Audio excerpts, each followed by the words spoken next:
We've made it to the final day after a scintillating conference, Earthx26. So excited to see all of you still here and engaged. We are going to bring the energy and have a fantastic discussion. So thank you for joining us, and not for just being here, but sharing. What I'm excited to announce is the first ever episode of The Understory, a podcast brought to you by Terraformation and We Don't Have Time. So this is our live recording, which will be available wherever you stream your podcast. And I am co-hosting this podcast. I'm Dr. Sweta Chakraborty, behavioral scientist, co-hosting this podcast with Jad Daley, the president of Terraformation.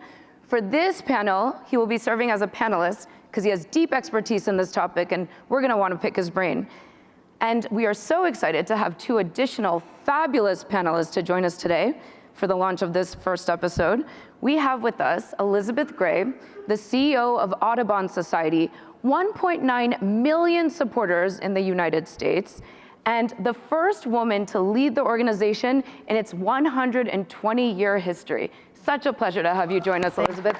Very deserving of applause. And we also have the Chief Advocacy Officer of Nature is Nonpartisan, Pasha Majdi. Pasha, thank you so much for joining this discussion as well. Pleasure. Thank you all. Okay, we are gonna get into it because time moves quickly at this conference because we're so into these topics that we're covering, and we don't wanna lose the opportunity to get as much knowledge as we can out of these incredible experts who have spent so much of their career working on these issues. Jad, you have been working in climate finance, you have been working in nature conservation, you've been working with American forests for decades. And if anyone can give us some insight into what's going on in this movement, it's you. You've worked with the biggest names, you've been in the most important rooms. So what made you and Terraformation wanna launch this podcast? What made you wanna tell the story of the understory? What conversations weren't being had that you really wanted to bring to light? Let us hear it. Awesome. Well, Sweta, thank you so much. And it's just such an honor to be co-hosting a podcast with you. I've been such an admirer of your work for a long time, and I've really enjoyed the things we've had a chance to do together in the past. And this feels like a great new chapter in our work together. And let me just say that we're at a funny moment right now. I just want to really acknowledge that. We're, on one sense, the environmental movement's never been stronger. I want to say we are, in some senses, it's like we're in a boat that's going 3 knots upstream and we're making great headway.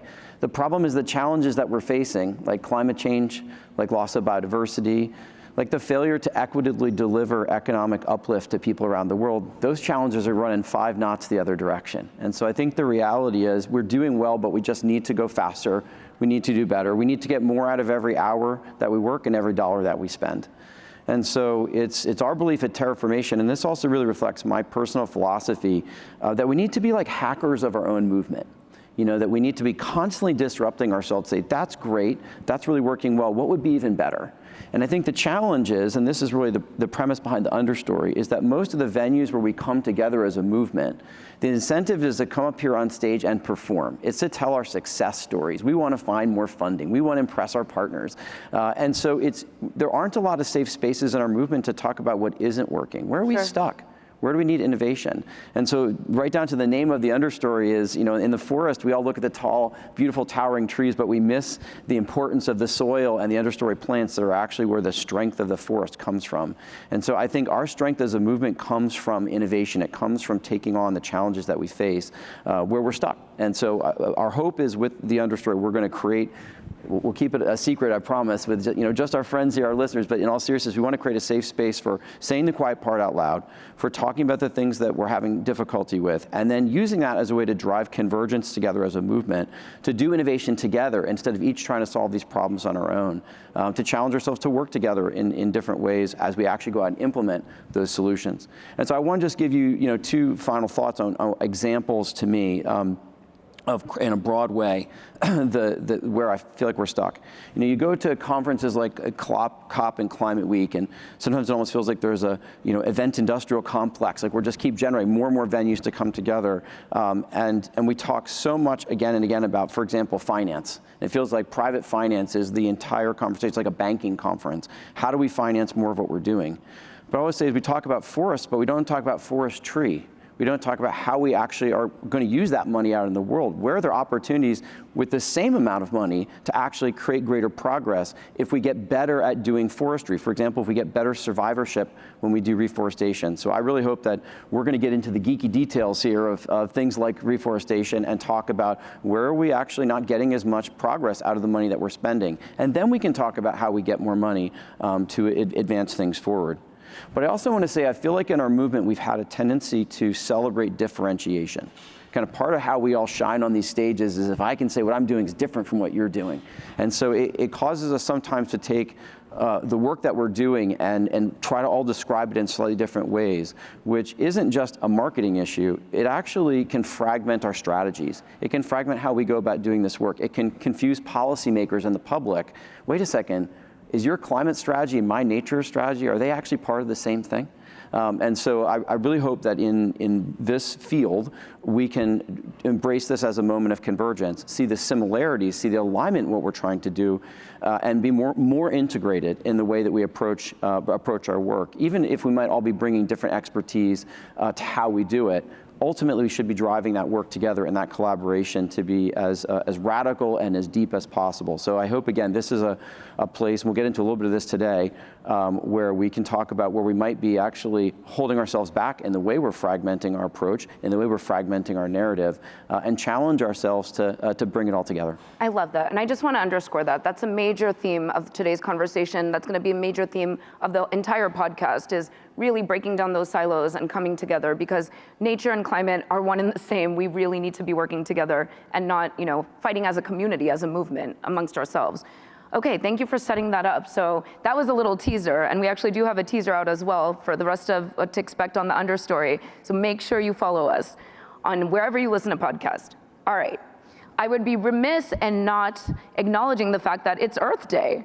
This is actually Earth Day today. So we know Earth Day started in 1970. 20 million Americans showed up, both Republicans and Democrats, and it led to the EPA. It led to the Clean Water Act. It led to the Endangered Species Act. None of that was about carbon. It was about nature. So what's happened? Why does it seem like it's all about carbon now? I'm going to let Pasha respond to that first. And that was under President Nixon, Republican president. Right. The politics of environmental issues has changed. It's become a political football. And I think ultimately that springs from us having more of a cultural divide, fundamentally. In 1970, we were much more culturally unified on these issues. But I think if you look at the politics now in DC, which is where I do much of my work with Nature is Nonpartisan, the politics is bifurcated, and it is competitive, and it can get nasty at times. And I think that started really breaking apart about 15 years ago when the Senate was taking up a clean energy standard. If you ask Republicans, they'll say Al Gore started all the problems, and he's the boogeyman. If you ask Democrats, they'll say, no, it was the Koch brothers, right? Everybody, each side has their boogeyman. Yep. But I think it really started splitting apart about 15 years ago, and where we are now is not good. It's not in a good place. The American people care very much about nature, protecting nature in their neighborhood.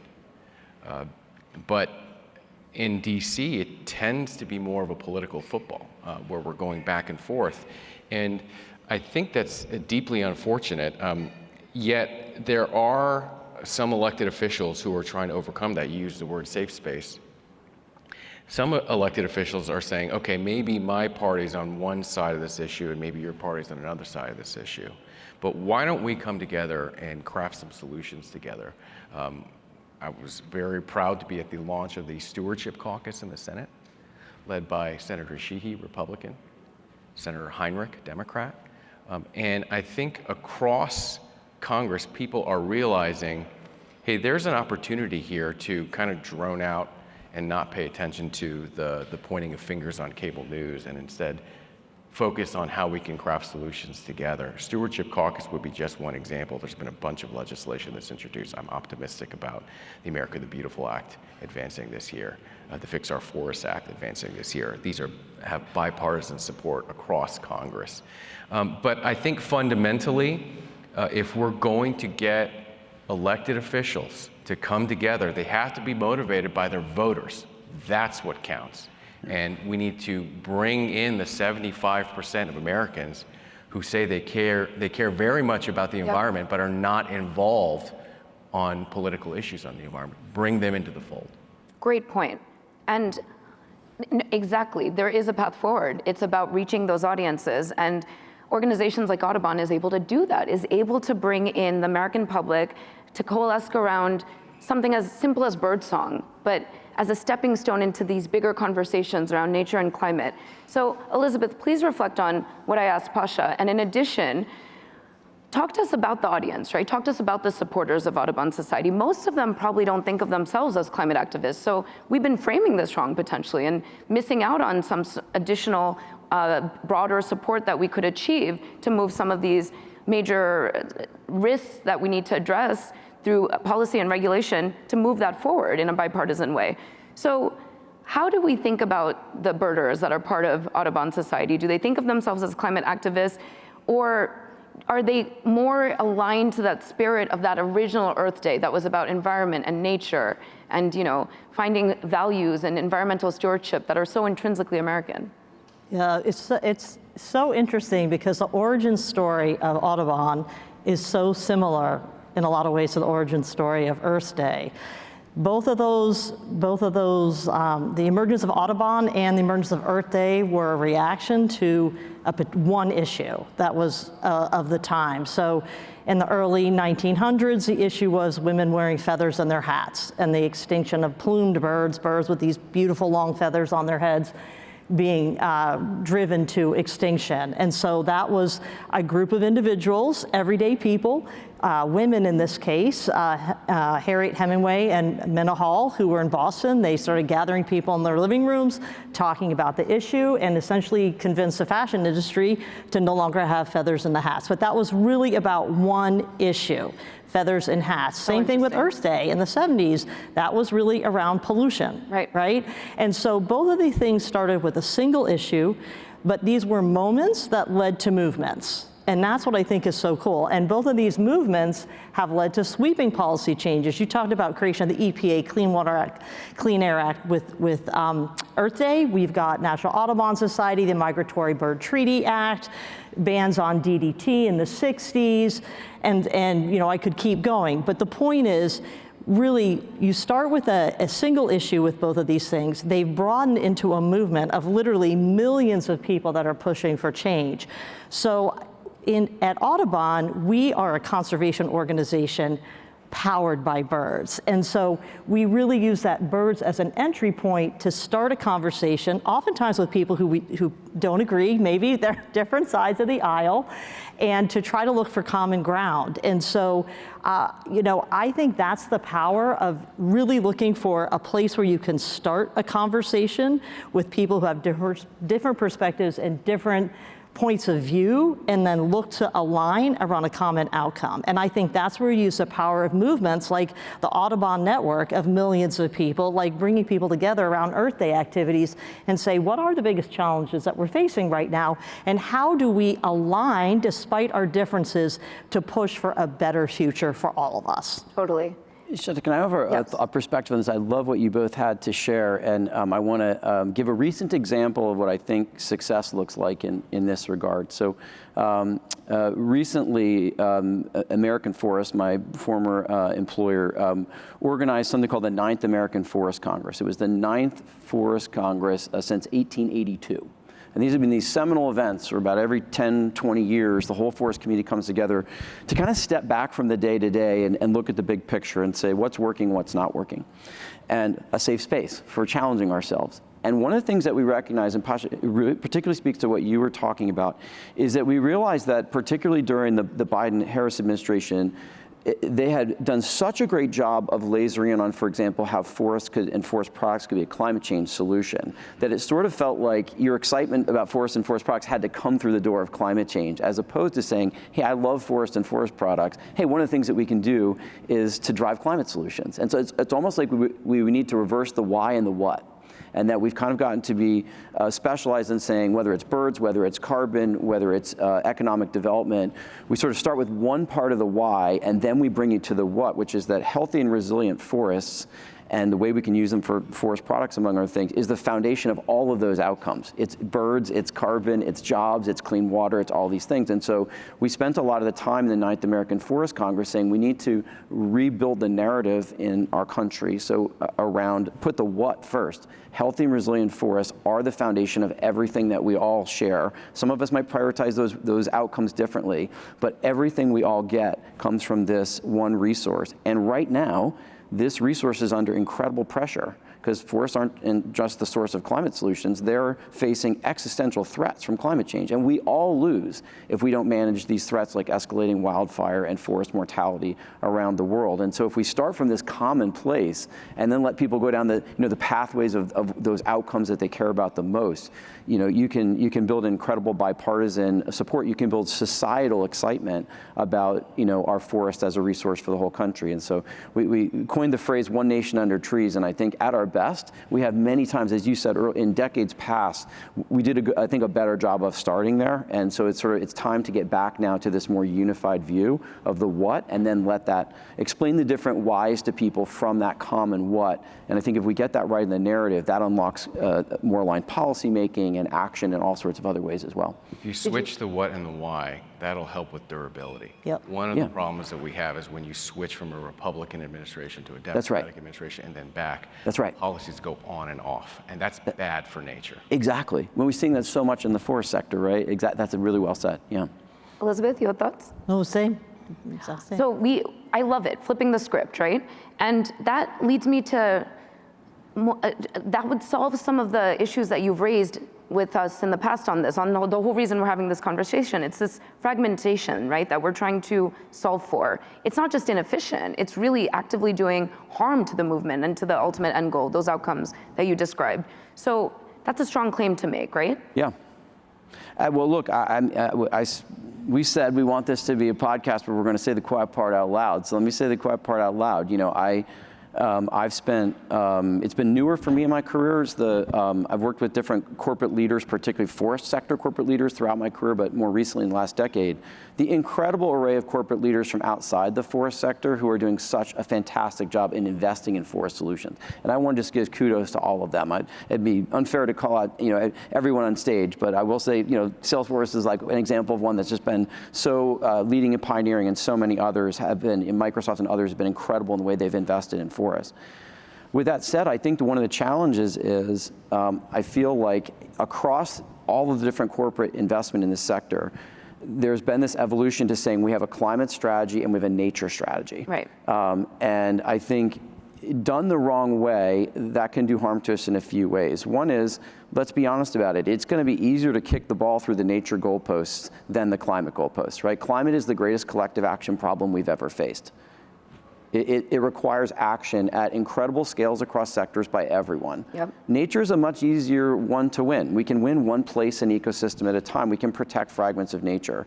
And so I think it's really important that in this, we have a climate strategy, we have a nature strategy. We don't let ourselves off the hook that, and sort of celebrate the nature wins and downplay the fact that on climate change, we're not winning. Right. And I think it's really important to just be honest about that. I would agree. I think there's a real danger that those two things distract us. But the last thing I'll say is reforestation happens to be the primary focus of Terraformation, but look, anything we do in forests, conserving them, improving how we manage them, reforestation, strategic use of forest products, all of those things done right can advance healthy and resilient forests and get us better outcomes for climate change with carbon, better outcomes for long-term resilience, forest health and resilience, better outcomes for biodiversity, and better outcomes for our economy. And so if we don't approach it with that idea, I'm doing it for carbon over here, that could actually lead you to strategies that are adverse for biodiversity. Sure. Or I'm just doing this for biodiversity, which in many cases leads people to thinking, well, then there's no management there. When in fact, in an era of climate change, we need more active management of forests across the board because they're facing stresses. Nature isn't herself anymore. She's broken. She needs more help from us in the way that we manage forests. So I think if we say a climate mitigation and adaptation strategy, a biodiversity strategy, and using all of that to to advance our economy through forestry activities, if we approach all those things in a holistic way, we're going to get the right interventions in the right places with our forests. But if we say, well, I'm sorry, I'm just doing nature over here, or I'm just doing carbon and climate over here, I think it can lead us down some really dangerous roads where we're missing the big opportunity. I'm so curious to hear your thoughts on this. Yeah, Elizabeth. I'm gonna take this up a level, because that's true for forests, it's true for wetlands, it's true for grasslands, it's true for every system. And so one of the things I think is really important around this concept is at Audubon, we think about the loss of biodiversity and climate as two sides of the same coin. And I think that is, I spend a lot of time in the field. I'm trained as a behavioral ecologist. So this idea of systems thinking, this idea of looking at things much more holistically is absolutely essential for success in this. And I would say we have done ourselves a huge disservice because we have set ourselves up. I think as human beings, we tend to like to compartmentalize things to make them easier to understand. We have a biodiversity cop, we have a climate cop. Exactly. Yep. We do not have integrated, holistic, systems level thinking way of thinking about these issues together. They're completely integrated. You do something on climate that affects biodiversity, you do something on biodiversity that can often have climate impacts, especially around things like climate solutions.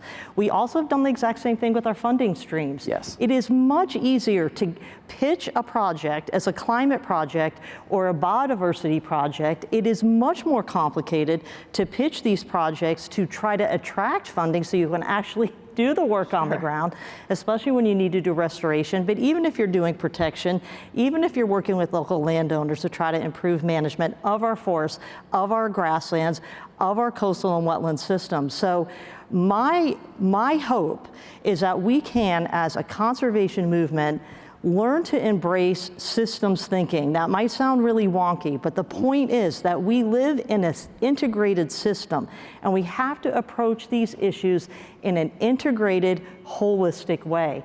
That our funding streams have to change. Our funders have to be more willing to fund these things in a more integrated way.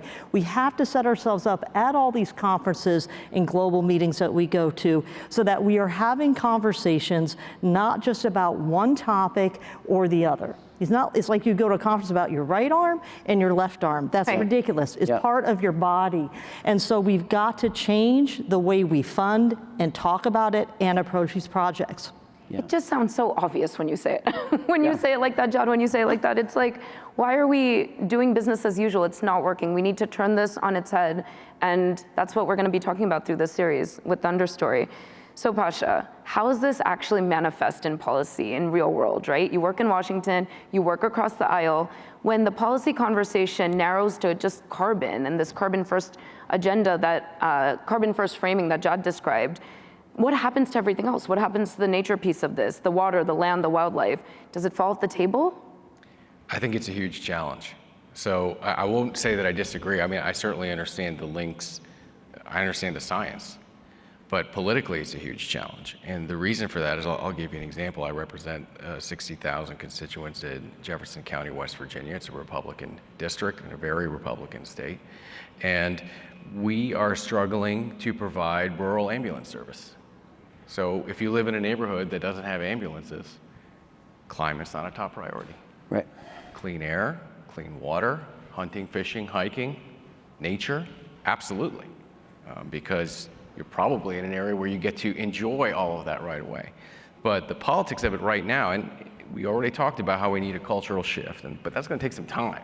Yeah. The politics of that right now is, if you're counting carbon, it's not going to do you any favors in West Virginia and Alabama, and in a lot of Republican districts. It makes it just, and we're seeing that with the federal government right now, and I think that is very much tied to the lack of durability.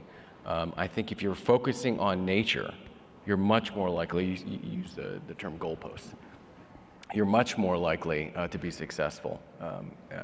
With that type of focus, with that type of emphasis, by not really looking at the carbon impacts, but instead looking at what's going to affect your neighborhood, your kids' health, et cetera.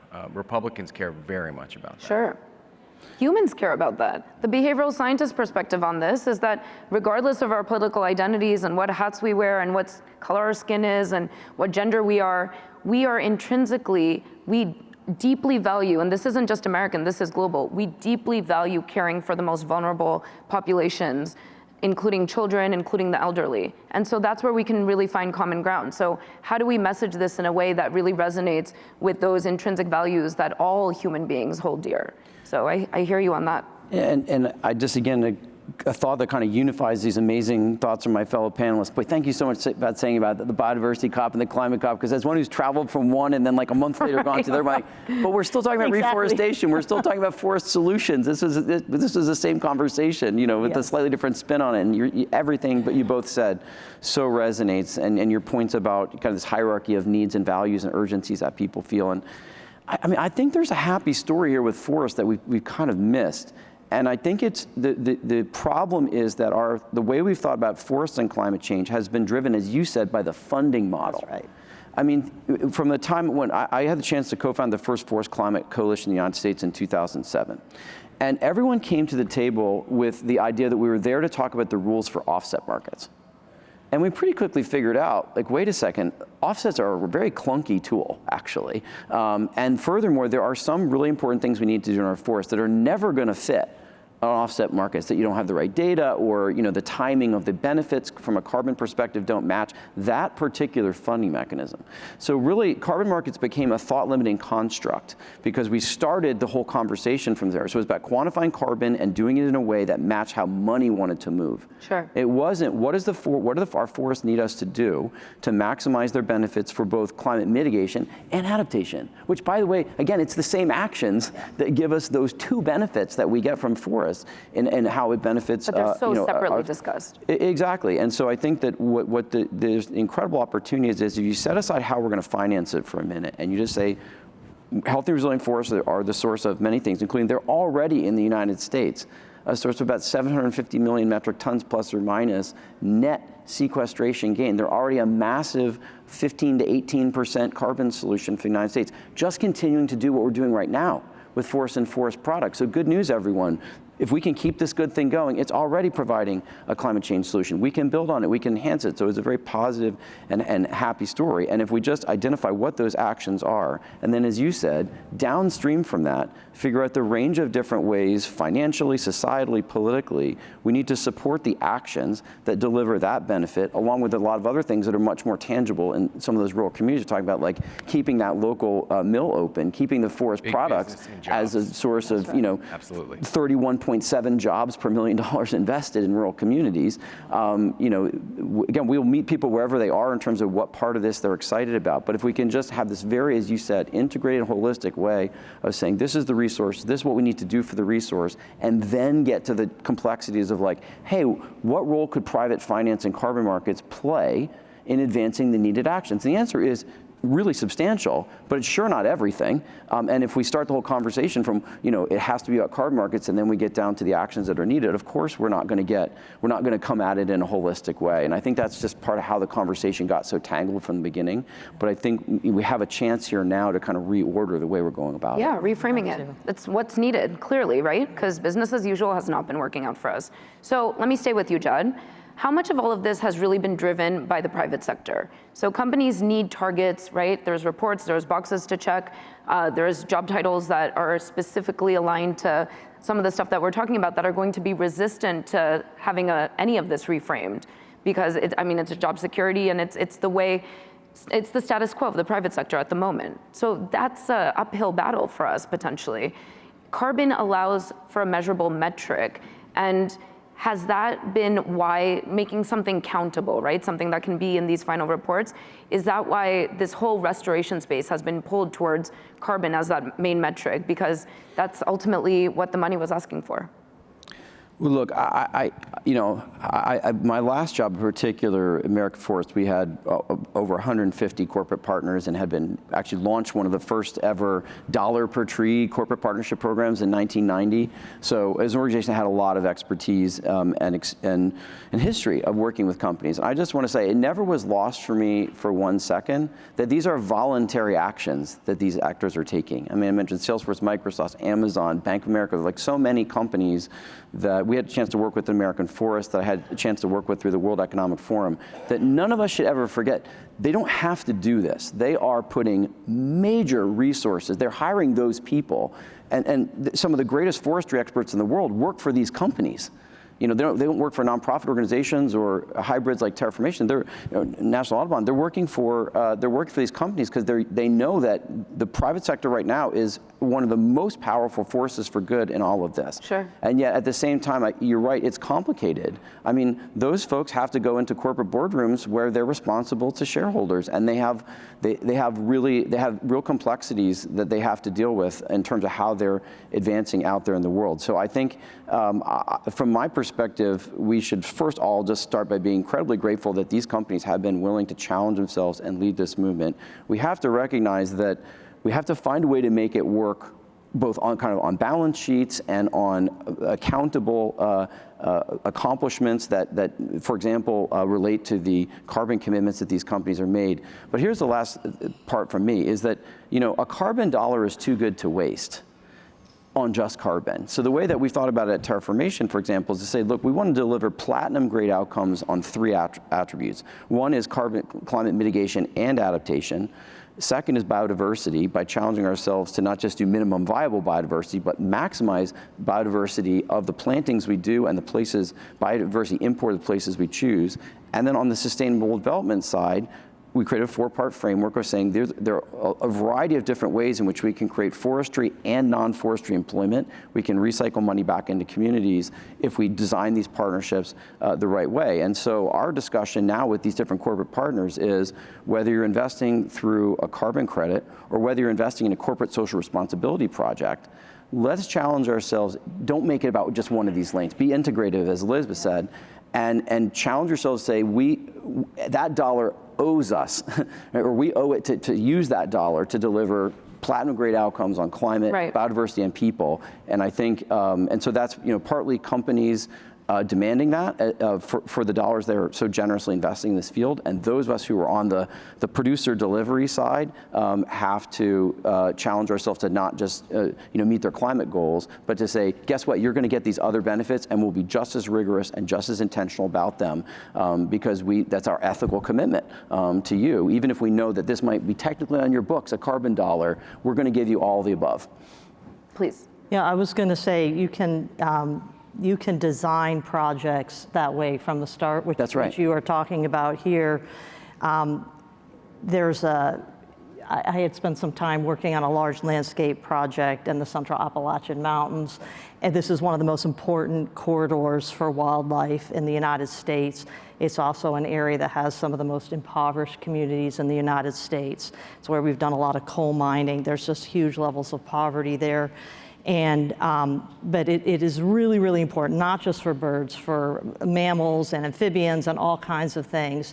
And so that project in particular was designed to not only protect a large forested landscape, it was designed to also restore trees back onto the landscape, but it also, so it was a biodiversity project, it was also a carbon project, and it was also, and this is something we haven't talked about, but you mentioned this, it was also an economic project, meaning bringing more economic stability into those communities. And so, for example, that project was let's reforest the area, let's protect the area that's already forested so that doesn't become degraded. Let's make sure that we are thinking about carbon credits to help finance this, but also let's think about how we help people who are losing their jobs because of the closure of coal mines, and then hopefully have them retrained, let's say, into renewable energy, clean energy acceleration, We have a lot of mountaintop removal. We tried to reforest those areas that were part of mountaintop removal. No trees would grow there. Right. Grass would not grow there. That area was so compacted, it was a brown field. So we were encouraging solar providers at an industrial scale, go up and use that to put solar panels where you can have industrial scale solar. You're not destroying pristine habitat to put these big solar installations in. You're getting solar up there. You're providing jobs for people. But this concept of having increased economic viability by doing these projects, so these projects actually give people jobs and you can actually improve the economics and the livelihoods of people who live on the landscape with part of these projects, I think this is a huge piece. If we are not talking about improving people's lives, we're gonna have a hard time getting traction on these projects. Oh, totally. I'm gonna give you another example for you to reflect on. Yeah. That's because we're in Dallas. Yes. And just 8 miles from here, the Trinity River Audubon Center sits on what used to be an illegal landfill. And now it's 120 acres of restored habitat. That's awesome. So we have bottomland forest, we have wetlands, prairie, and it attracts, you're describing all of these benefits. It attracts 80,000 visitors a year, 25,000 school kids come through, and nobody approached that as a carbon project, as you described. This is a story about what restoration can look like when you're not just optimizing for that single metric. So another great example. I totally agree. I mean, if you all are here, you should go to the Trinity River Audubon Center. It's not very far. It's a cool place. It was a landfill. When I go to track, I don't see that as a habitat restoration project. I don't really see that as a carbon project. I see it as a system that's come back into balance. And I think that is the key here, right? It is a microcosm example of this huge landscape scale Central Appalachian project that I was just talking about. And so what you have is this area that was completely degraded. You restore that back. You have new wetlands that are filtering water. They're providing experiences for people to take their kids out in nature.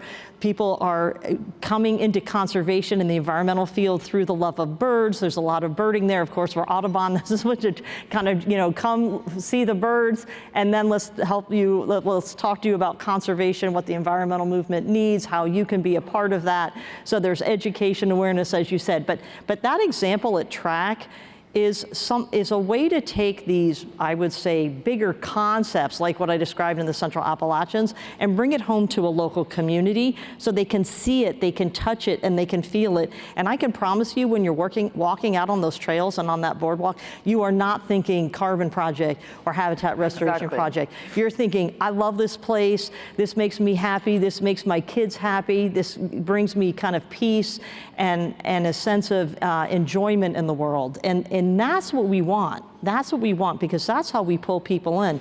We make it personal. I couldn't agree more with that. We have to build a cultural movement, and the way we do it is exactly how you just said. We have to tell these positive stories. Have to. There's a feeling of hopelessness and despair, especially among the younger generation. With the doom scrolling. Yeah, that's right. And they're saying, what planet am I about to inherit? And they're not hearing these stories. And if it's difficult to break through mass media, maybe we do it through new media. Exactly. I think we have to. We get that message out that way, and we show all the positive things that are happening because of partners of Nature's Not Partners like Audubon, like American Forest. These groups are doing amazing work, like Terraformation. Amazing work across the country, and maybe younger folks aren't seeing it, and we have to show it and have to highlight it. Working on it. Thank you. Can I just tag one thing I think is really exciting about this? So Elizabeth, that work you talked about in West Virginia, and you talked about West Virginia as well, so it's kind of cool. It exemplifies everything you said, and it actually exemplifies one other thing for me, and I suspect this Dallas site as well, which is growing trees where it's hardest requires innovation, right? Absolutely. I mean, and so for example, up there in the mountains of West Virginia, you're right, there's some places that are, for a variety of reasons, too impacted to replant. There's also been an amazing movement in Mountains, West Virginia, doing this deep ripping technique that was developed people were trying and failing to reforest, these native red spruce and other amazing forests of the mountains of West Virginia. And so, thanks to leadership from the U.S. Forest Service and some other great innovators, this deep ripping technique was developed to go way in underneath where the mining soils had been compacted. So these are places where, after mining, the land was kind of mushed back in the shape of a mountain. And so if you want to get down to these amazing soils and the incredible forests, biodiverse forests of West Virginia, bring them back to life, you got to go underneath all that and rip it up and bring that soil back to the surface. And so forestry innovation has made it even possible to reforest certain places in West Virginia. I suspect probably in this site in Dallas, which must have been in tough shape before you did the site preparation. And so this to me all comes back to, doing the hard part, going where it's needed most. There's a part of our movement that sort of encourages us to go where it's safe. Do carbon projects, tie them into private markets in the safest, most secure places to do the work and where you can deliver outcomes. And that is going to be an important part of the puzzle. But we also need our risk efforts. We need our venture capital, if you will, in the space of forest solutions, where we're going into environments like the mountains of West Virginia, post-mining, inventing new techniques to reforest them, and bringing forests back there too. And guess what? That work, for the most part, doesn't really set up particularly well for a carbon finance project, but it sets up really well for government investment and for other kinds of private sector investment that doesn't need a certain kind of carbon return on a certain timeline. And so I think we need to challenge ourselves to go everywhere, go some places where we know we're going to fail a couple times before we succeed the first time. That's okay. That's how we're actually going to get the total result that we need. Yeah. Please. No. Oh, this is so hopeful and so positive, and you're really charting, all of you together are really charting a path forward on this. And I want to keep the vibe positive for sure and uplifted. But as a moderator, I'm sorry I have to do this. I have got to bring us down to reality for a second. Pasha, you experience this day to day more than anyone else being in government, but working so closely with government. So, the reality of this, the immense challenge of how to actually merge this work when the nature of the budgets, and we know how slow government is and how complicated bureaucracy is. When you have like the farm bill and the energy bill and the conservation titles separate and they don't talk to one another, and these budgets have been established, how do you break down these silos? How do you think about charting these pathways forward the way Jad's describing, Elizabeth's describing, when the government is structured to keep them apart? I don't think it's necessarily a problem in the way that I think you think it is. Good. I think, yes, it is siloed. Yes, you have committees of jurisdiction. Yes, the rules of the Senate are over 100 years old. I think we can find a way to work within them and to accomplish the goals that we want to accomplish. And there's a couple ways. This is why we need the political geniuses that can find those loopholes. This is what we do, right? Yes. So I think there's a couple ways to do it. First is you have a network of NGOs that are working together and sharing notes and saying, okay, let's advance the agenda here, let's advance the agenda there. Each of us don't have infinite resources, but if we pull them together and we work together, we can do X, Y, and Z. And the others, among the elected officials, forming something like the Stewardship Caucus and saying, okay, well, let's look across all the committees. How can we work across all of our committees? You're on this committee, I'm on that committee. Let's compare notes, let's work together. Those are two different ways I think you can do it. But it's essentially cross collaboration, one on the outside of the government and the other on the inside, where you can get these things done. And I think the fact that the Farm Bill has its own jurisdiction and Energy and Natural Resources has its own jurisdiction, I think that's overcomable. I don't think it's necessarily a fundamental problem that's going to block progress. Of course, the U.S. Senate is designed to move slowly. We know that. The framers of the Constitution wanted it that way. But I think by collaborating across organizations and across parties too, in the Senate and in the House, well, maybe less so in the House, but in the Senate, there are opportunities to get stuff done. Okay, great. We solve for government. Government actually, okay, I think that was fantastic, and just two things I want to say that I think are really important. First of all, America has a tremendous bipartisan tradition when it comes to forests. I just want to say, like, some of the most important forest conservation actions and investments have come under Republican presidents, under Republican-led majorities in the House and Senate. And so, Pasha, I know you have been such a great bipartisan leader, and I just want to really double click on what you just said. This is no one party's had a monopoly on this. We have a bipartisan tradition of conservation, and right now we're just trying to stabilize that. I think we're in a moment where I believe culturally, the cultural dissent is undermining the natural alignment that we should have and have often had politically on our biggest conservation victories. So I'm frustrated with the moment, but I'm super hopeful at the same time. And with people like you working at that bipartisan intersection, I think we can be successful. But I think there's also something else there which you were alluding to. I just want to call it out very explicitly, which is what are the interdepartmental structures we're creating for collaboration? So as you said, and I totally agree with this, Congress has the ability to see it across jurisdictions. I think agencies and departments and agencies do as well, but sometimes it feels like they need a structure to bring their different resources and expertise to the table. And so I feel like over the last 10, 15 years, we've seen some neat examples.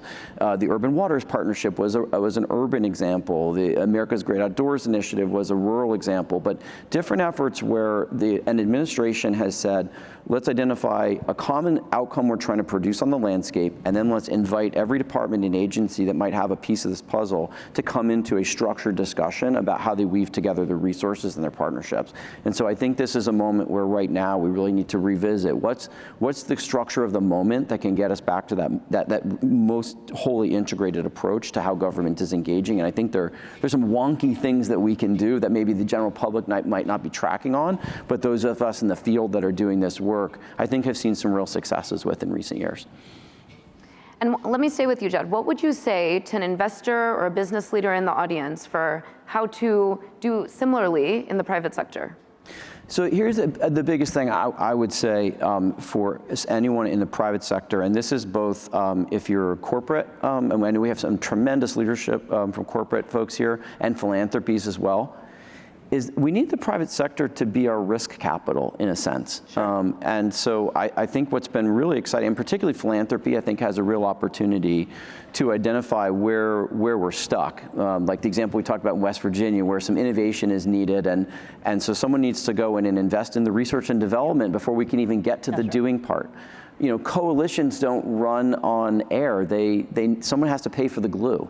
You know, and so I think I've had the pleasure of seeing some incredible efforts by corporate leaders in recent years where they used to just pay for the implementation and the outcome, but when they've understood the whole system, they've been willing to invest in everything from the science and the partnership building through the execution and even the aftercare, for example, in reforestation of the forests that are being protected. Just really laudably new approaches, a huge evolution from that dollar per tree approach that corporates used to take. And similarly, just huge kudos, to folks like Bezos, Earth Fund, and others who I think have been really thoughtful about looking at the whole partner ecosystem that's needed in places like Brazil and Africa and elsewhere, and putting a lot of kind of upstream money into, again, partnership creation and seed and seedling correction, and not just planting the trees, like a very holistic approach to investing in this work. So that needs to become the new industry standard, if you will, for corporate investment, for philanthropic investment. Look for those inflection points where money and capacity can be yeasty, if you will, in the way it impacts a whole system, and not just paying for kind of performance over here, but that, as you talked about, Elizabeth, earlier, systems level investment strategies, and that's what will actually, by the way, get the best performance in the end, that's quantifiable in trees, quantifiable in carbon, quantifiable in other outcomes. That comes from helping build a whole system, and I think there's some great examples out there where the private sector is doing it, and we need to keep it going. Very good, very good.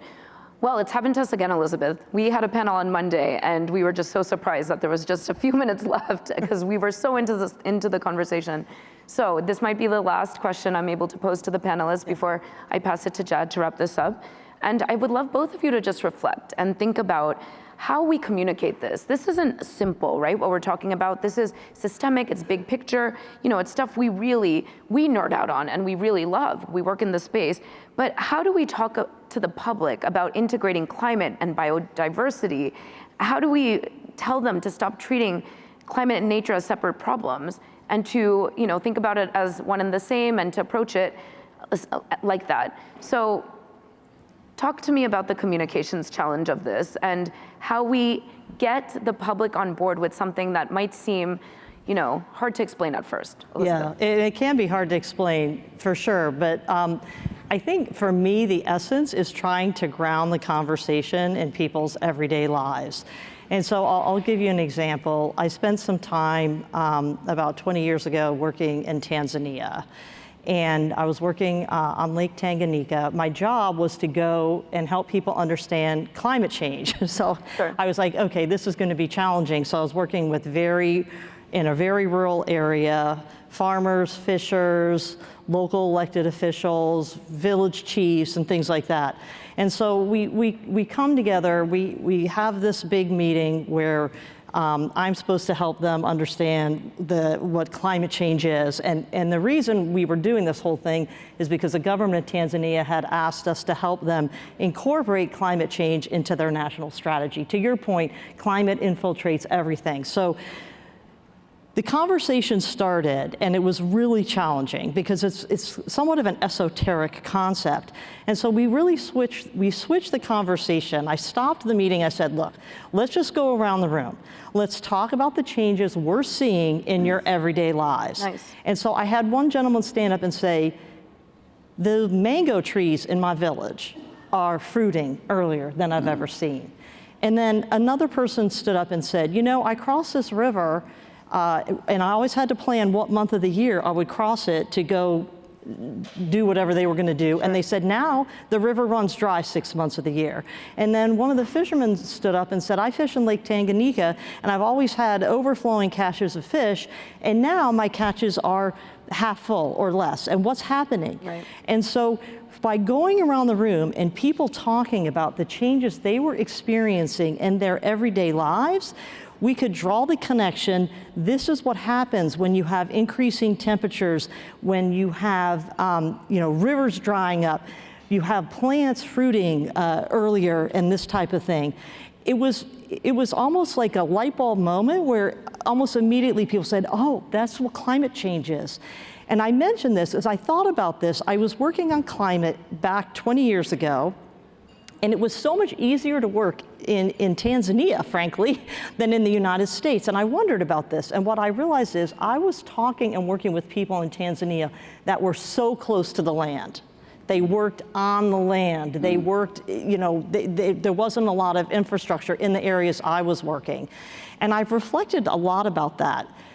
What's actually scary and frightening to me now is it does not matter where you live. You can live in the middle of New York City or Tokyo, or I don't care where you live, you are now experiencing the impacts of climate change 20 years later. Back 20 years ago, I could not talk about this in that way with people, but we have sunny day flooding, we have coastal storms, we have so if I go out to the West Coast, I'm talking about droughts and I'm talking about wildfire. If I'm on the East Coast, I'm talking about sunny day flooding, and I'm talking about coastal storms. If I'm in the Midwest, I'm talking about drought and this type of thing. So my point is, people are experiencing the impacts of climate now, regardless of where they live in the world. It's just the same concept as trying to use birds to bring people into the conversation. You see a bird if you live in a big city, or if you live in the country, live in the suburbs, it's a way to pull people in. But my point being, we have to communicate this in a way that brings it down to somebody's life, what they experience every single day. That's the entry point to the conversation. Well put, very well put. We hear you.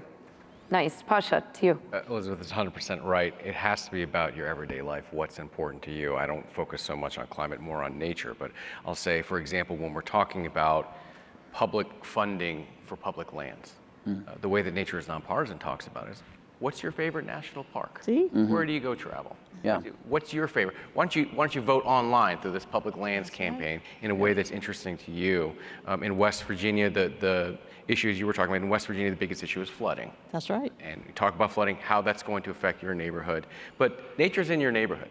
Yeah. Pride in place is extremely important. Yeah. And I think what we need to do overall is if I can offer some friendly criticism, I think that the broader movement has to be a little bit less doom and gloom and talk about what's relevant to people in their everyday lives and be a little bit more positive. I think that's how we bring in people. I love that you say that. We have to have stories of hope and optimism and resilience. We just have to. So on that, maybe we can get that from Jad.